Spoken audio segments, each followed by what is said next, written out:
Hello students, today we are going to do part 2 of Prevention of Money Laundering Act 2002. In the first part we have explained what is money laundering, what are the different ways of money laundering, what is the process of money laundering, in which we have studied about 3 steps: placing, layering and integration. Today we are going to start with the definitions part of Money Laundering Act. आज हम definitions करेंगे जो money laundering act में different हमारे सामने आएंगी and which are related to the money laundering act. Basically इसमें 3 definitions की बात करते हैं: प्रोसीड्स ऑफ क्राइम, प्रॉपर्टी और शेड्यूल्ड ऑफेंस. तो जैसे कि नाम इंडिकेट करता है, प्रोसीड्स ऑफ क्राइम का मतलब क्या होता है. तो इन सब डेफिनेशंस को करने से पहले हमें मनी लॉन्ड्रिंग का मीनिंग पता होना चाहिए. मनी लॉन्ड्रिंग होती क्या है? मनी लॉन्ड्रिंग पिछले वीडियो में भी हमने डिस्कस किया था. मनी लॉन्ड्रिंग होती है हम अपनी इलीगल मनी को जब लीगल मनी में कन्वर्ट करते हैं. Black money is converted into white money without the knowledge of government, without paying taxes on that is known as money laundering. तो मनी लॉन्ड्रिंग में वो सभी ऑफेंसेबल हैं, वो सभी अपराधी हैं, वो सभी एट फॉल्ट हैं जिन लोगों ने अटेम्प्ट किया है. अटेम्प्ट मतलब कोशिश की है. इंडल्ज किए हैं मतलब वो किसी और के साथ इन्वॉल्व हैं. नोइंगली असिस्ट मतलब अगर किसी पर्सन को पता है कि ए पर्सन गलत काम कर रहा है तो बी उसका साथ देता है. Knowingly is a party means दोनों मिल के पार्टनरशिप में काम करते हैं, या इज़ एक्चुअली इन्वॉल्व, वो पर्सन खुद उस ऑफेंस में इन्वॉल्व है. किसमें? इन एनी प्रोसेस और एक्टिविटी. कोई भी ऐसी प्रोसेस या एक्टिविटी जो कि मनी लॉन्ड्रिंग से रिलेटेड है वो सभी इसमें ऑफेंसेबल माने जाएंगे. Connected with the proceeds of crime.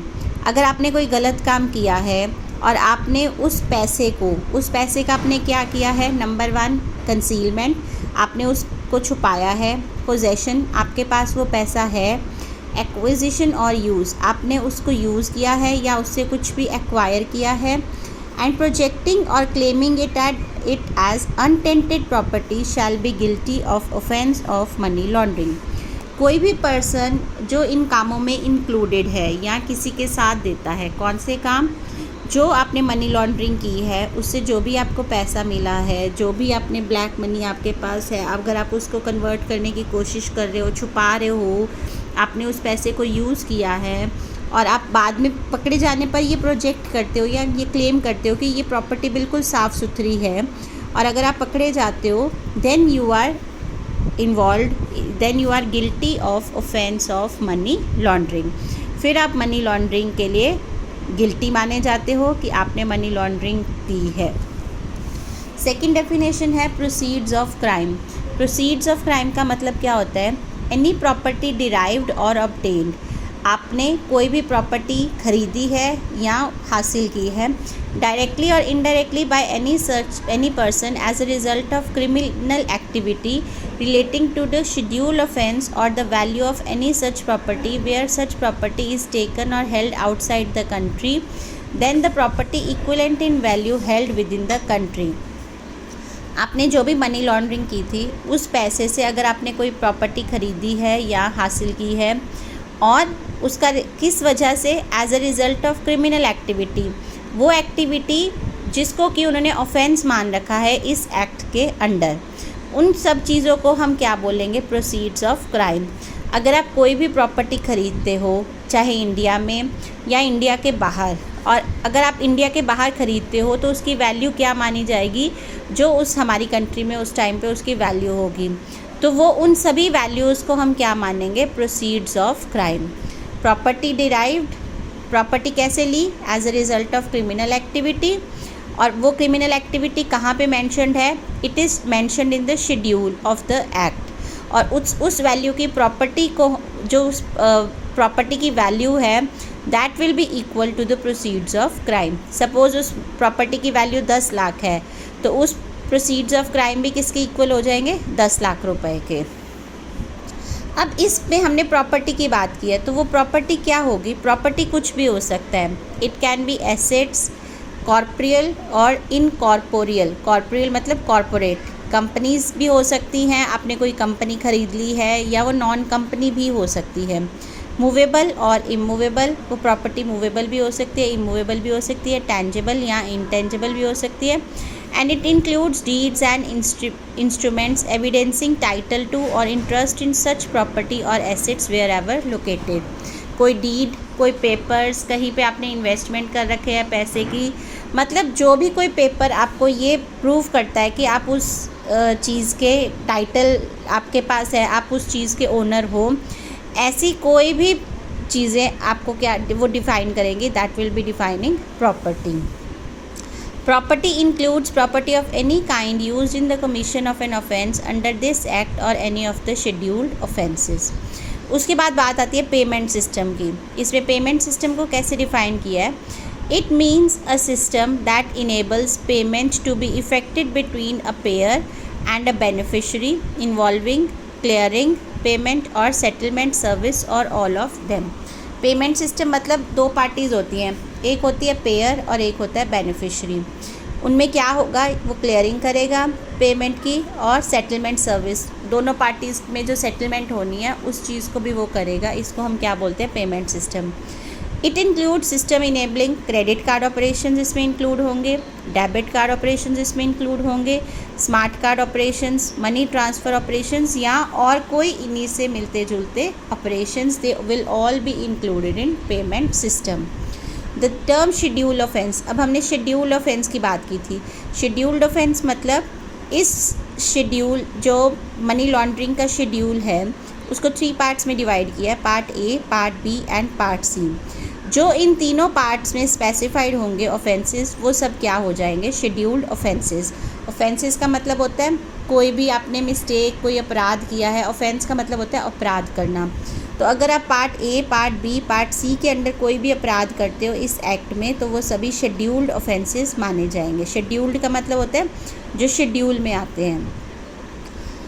और शेड्यूल पार्ट ए में शेड्यूल की कोई वैल्यू नहीं है.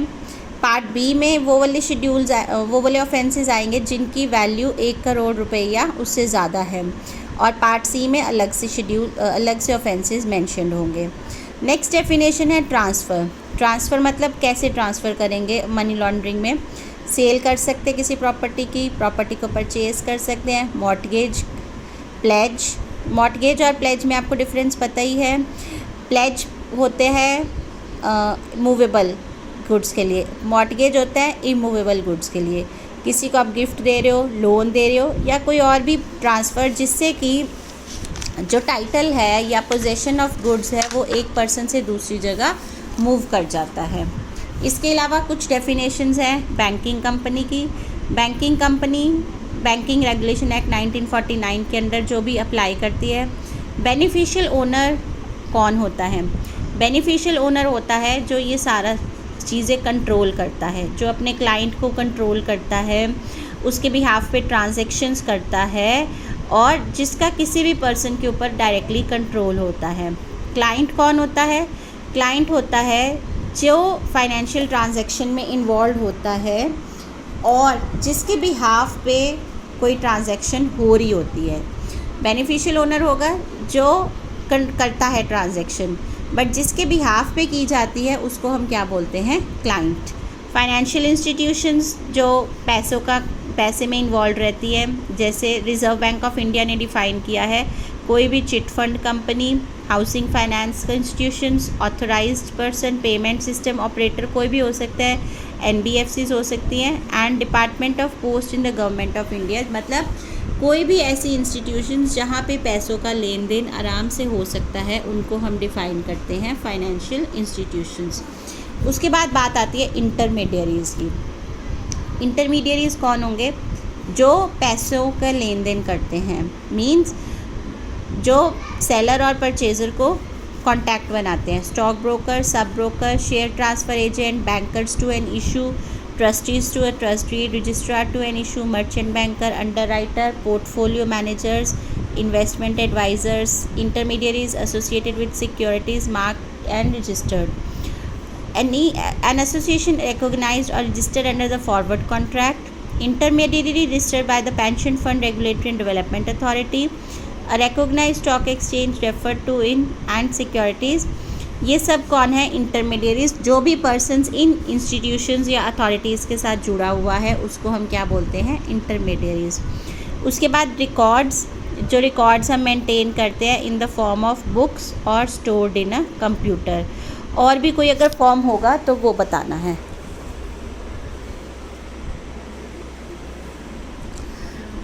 उसके बाद रिपोर्टिंग एंटिटी।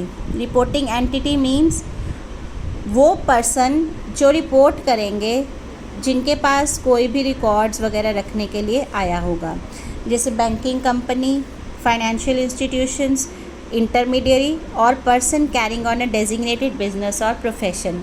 मतलब जो इंस्टीट्यूशंस पैसों का लेन देन करेंगी, जिनके पास प्रॉपर इंफॉर्मेशन होगी कि पैसा कहाँ से किसके पास जा रहा है, वो रिपोर्टिंग एंटिटीज़ होंगी।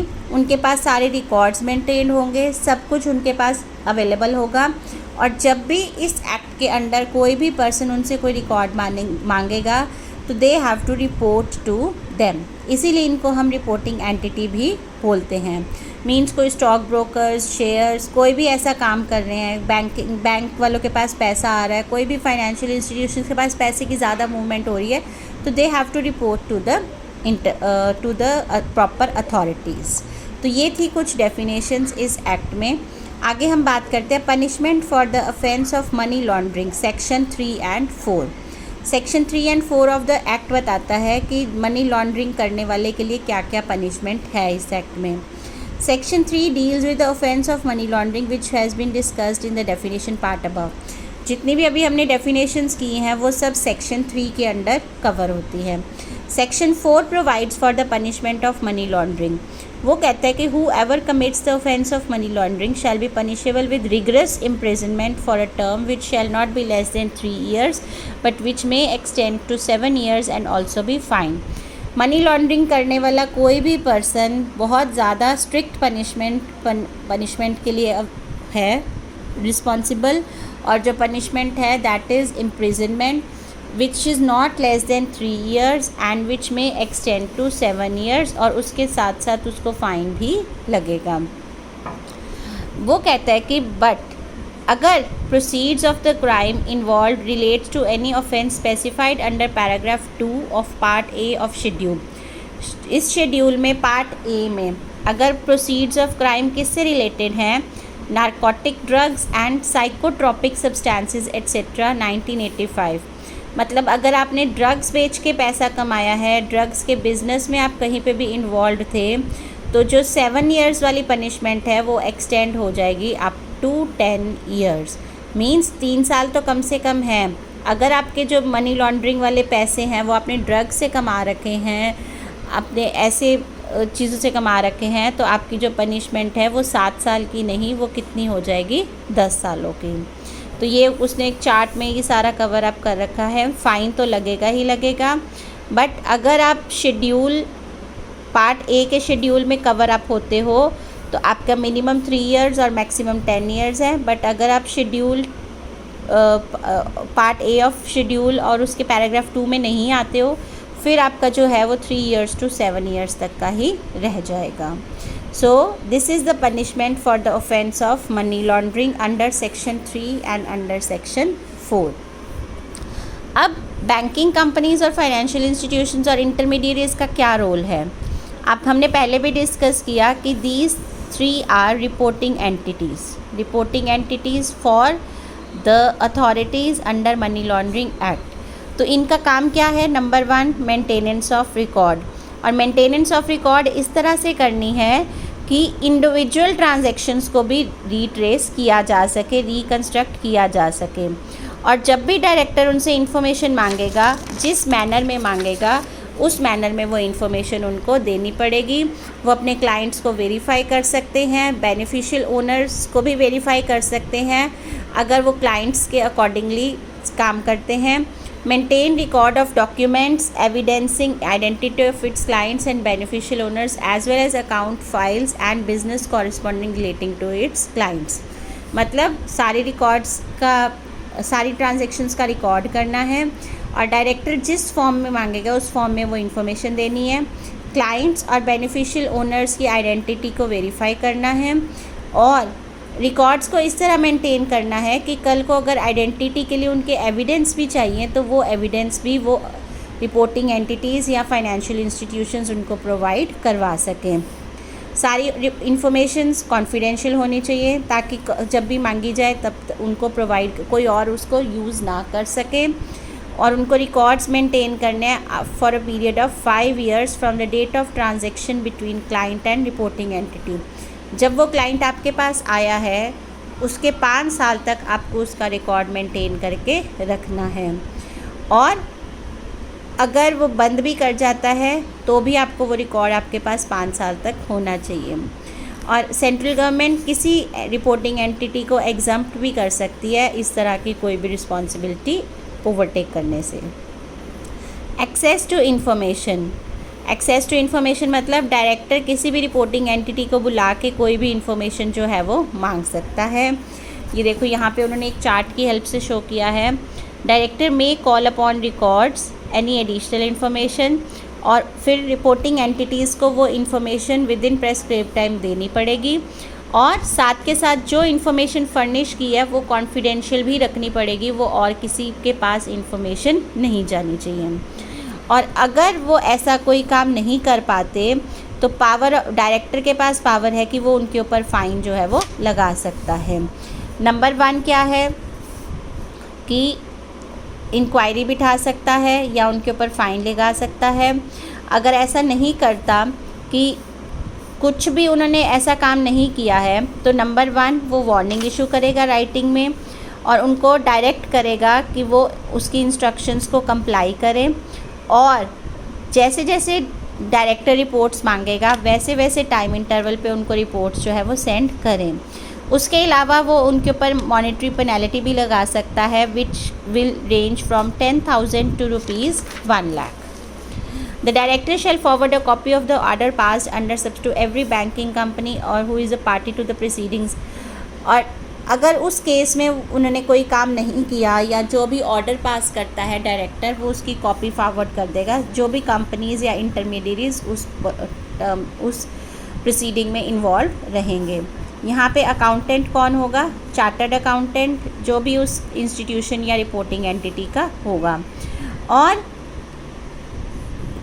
Reporting entity gives immunity, section 14 gives immunity to reporting entity, its directors and employees against civil। Section 14 में क्या है कि जितनी भी रिपोर्टिंग एंटिटी हैं जैसे बैंक्स हैं, फाइनेंशियल इंस्टीट्यूशन हैं, उसके एम्प्लॉयज़ हैं, उनके अगेंस्ट प्रोसीडिंग्स ना हो तो ये उसके लिए इम्यूनिटी भी प्रोवाइड करता है। सेक्शन 15 क्या कहता है कि इंफॉर्मेशन कैसे प्रोवाइड करनी है, किस तरह से। It prescribes the procedure and manner of maintaining and furnishing information under subsection 1 of section 12 for the purpose of implementing the provisions of this act।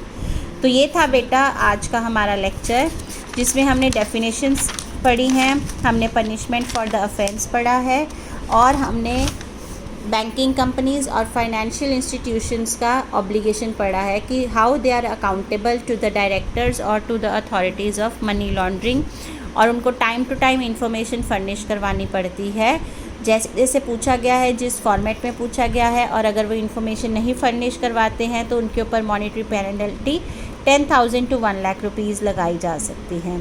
तो आप इसको अच्छी तरह सुन लेना, वीडियो को अपने नोट्स के साथ पढ़ लेना। लैंग्वेज में कोई प्रॉब्लम है तो you can ask and we will discuss again these things. आपकी प्रॉब्लम्स भी ली जाएंगी in the next live class. Thank you बेटा।